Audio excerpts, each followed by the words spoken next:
Hi, everyone, and welcome to another edition of PYA Crew Spotlight. This week, we are joined by Captain Douglas Meier. He is, of course, the host of The Bottom Line, which airs pretty much across any yachting Facebook and social media site around the planet every single week. How are you? Pretty good. How you doing? Good. Well, you've got to do your opening. I'm sorry, we have to have the opening. The opening. Hey, everybody, I'm Doug. There we go. Now, see, if you haven't seen it, you've at least heard that, I'm sure. Listen, part of the reason that we do the PYA Crew Spotlight is to let everybody out there know what is so amazing about yachting, how you got into yachting, and perhaps give a little advice to those that are coming up or considering it as a career. So in your case, where were you from and how did you ever get into yachting?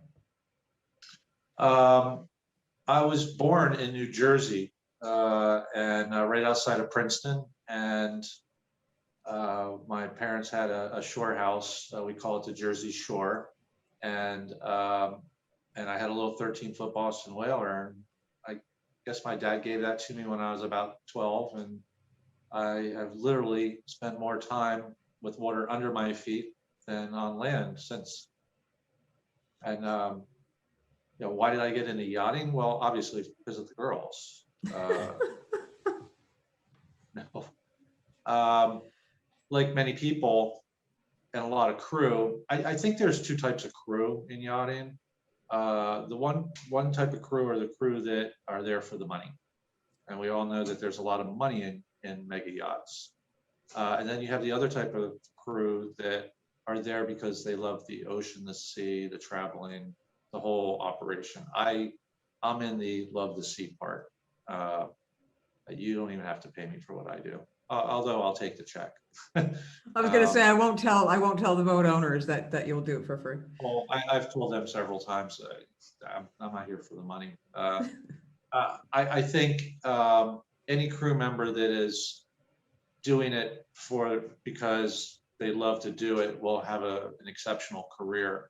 I think a lot of crew that if you're just in it for the money, you can have a successful run at it, but until you get that tug on your heart, I don't think it's going to be a long-term thing, if that makes sense.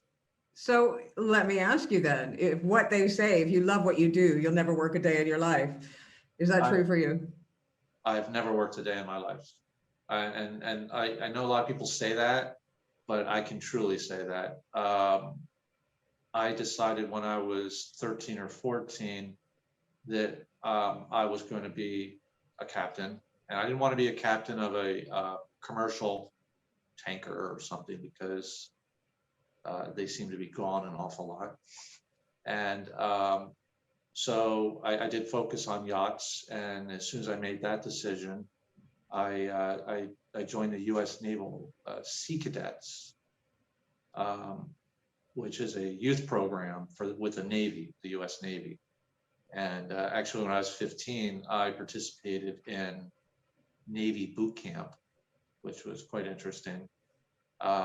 So by doing that, it allowed me to serve on the USS Nimitz, an aircraft carrier, and a submarine tender called the Spear, which was about 900 feet long, during the summers. So I was one of those kids where I was just joking, I'm in yachting for the women. Well, when I was 15, 16, and 17, while my friends were chasing girls around, I was on the deck of an aircraft carrier trying to learn more. This whole thing was put in place so I could eventually join the Coast Guard. Back then, there was about a 1 to 2 year wait to get into the U.S. Coast Guard. However, I learned that if you did this program, that you would go to the front of the list. So I did. I went to the front of the list, and that started my Coast Guard career. Frankly, looking back, I'm quite amazed that at this very young age I made all those right decisions. Because, but they were good decisions. I really am surprising myself that I made those decisions. So I did the Sea Cadet program with the Navy to get into the Coast Guard, and I got into the Coast Guard to run yachts. So 5 years in, I made the transition, and I was in yachting for about a year and a half as mate engineer on 114 or 35 meter, and I had an opportunity to take over a 106 footer, which would be about 33 meters. And that's what started all. I've been literally, I was 26 years old, 25. That started my yachting career, and I've been a captain literally ever since. Which is only about 5 years. Yes, I sail a lot, so I look older. I'm in the sun. I can tell everybody who's thinking about a career in yachting, I have never worked a day in my life. I absolutely love what I do. I look forward to every day. I'm one of those captains that takes 7 days off a year. A lot of people are pushing for rotation. I only want to work this long, and I get it. I marry myself to the boat. I do take a day off here or there to make up for it, during the week or when things are a little slow. But I'm not one of those guys that like, okay, I'm gone for 5 weeks, hire another captain, and I'll be back. I'm pretty much I immerse myself in the program, every program I've ever run. What type of attitude would you suggest people have when they go into yachting? I think the best attitude is one of extreme self-confidence, and if you don't know what you're doing, fake it or lie about it till you get there. No. I'm totally joking. Don't go in there like that. I think the best attitude is when you're starting out, just be a sponge.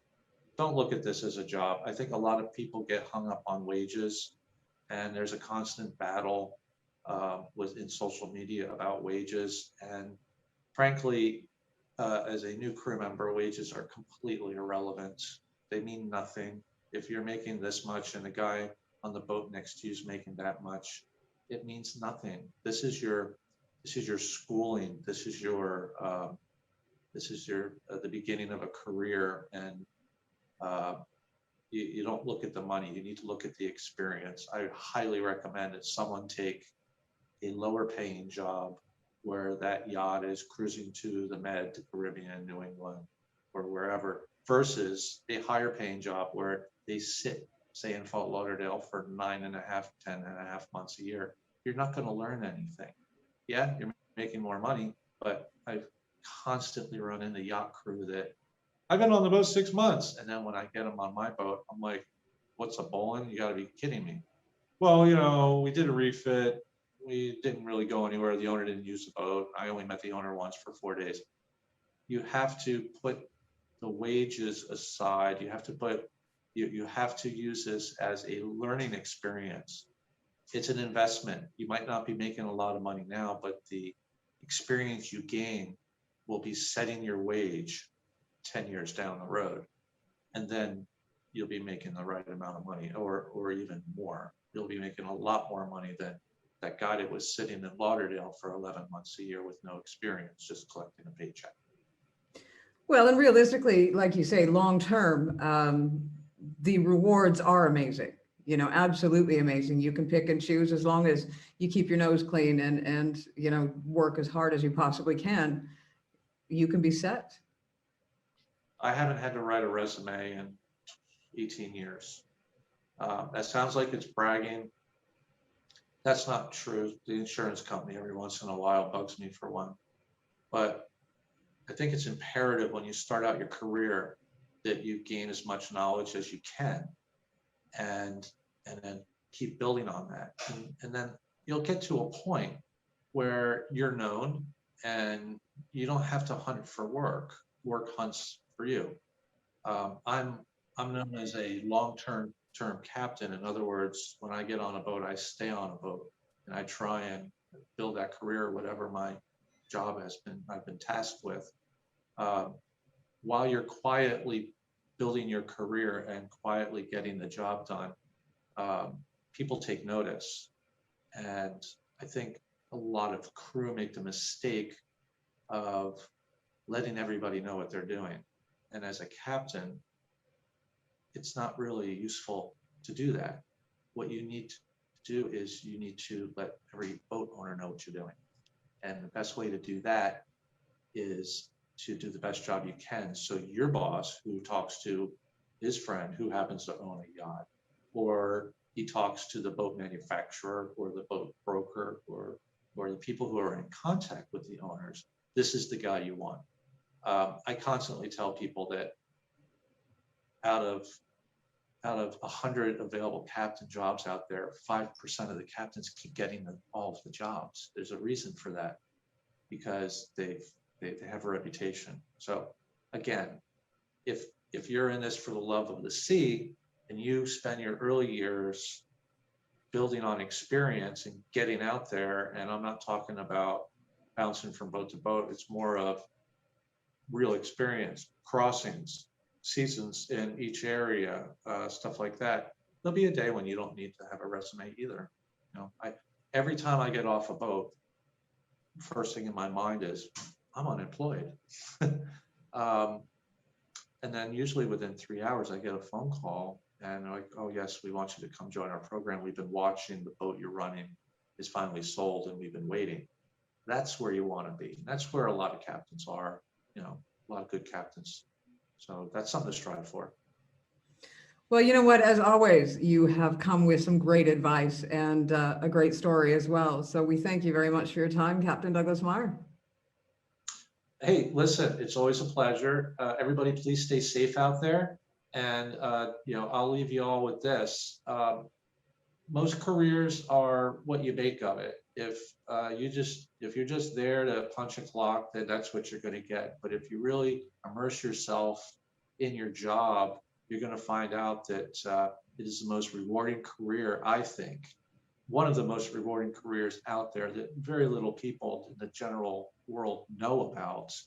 And you do get to jump on a jet once in a while, private jet. You know, you have your wives and your girlfriends show up on a yacht anchored off some island once in a while. So it's a lot of hard work. It's a lot of hard work, but the rewards are definitely there. And I highly encourage anyone that has an inkling that this is what they want to do to pursue it.